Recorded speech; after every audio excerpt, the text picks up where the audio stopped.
حضرت ابو ذر رضی اللہ عنہ بیان کرتے ہیں، میں نے عرض کیا، اے اللہ کے رسول صلی اللہ علیہ وآلہ وسلم، روئے زمین پر سب سے پہلے کون سی مسجد تعمیر کی گئی؟ آپ صلی اللہ علیہ وآلہ وسلم نے فرمایا، مسجد حرام۔ راوی کہتے ہیں، میں نے عرض کیا، پھر کون سی مسجد؟ آپ صلی اللہ علیہ وآلہ وسلم نے فرمایا، مسجد اقصیٰ۔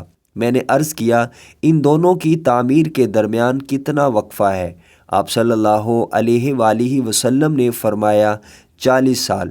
پھر ساری زمین تیرے لیے مسجد ہے، جہاں نماز کا وقت ہو جائے نماز پڑھ لو۔ مشکوٰۃ المصابیح حدیث نمبر 753۔ حضرت ربیعہ بن کعب رضی اللہ عنہ بیان کرتے ہیں کہ میں رسول اللہ صلی اللہ علیہ وآلہ وسلم کے ہاں رات بسر کیا کرتا تھا۔ میں آپ صلی اللہ علیہ وآلہ وسلم کے لیے وضو کا پانی اور آپ کی دیگر ضروریات کا انتظام کیا کرتا تھا۔ آپ صلی اللہ علیہ وآلہ وسلم نے مجھ سے فرمایا، مجھ سے کوئی چیز مانگو۔ میں نے عرض کیا، میں آپ سے جنت میں آپ کے ساتھ ہونے کا سوال کرتا ہوں۔ آپ صلی اللہ علیہ وآلہ وسلم نے ارشاد فرمایا، کیا اس کے علاوہ کچھ اور؟ میں نے عرض کیا، بس یہی ہے۔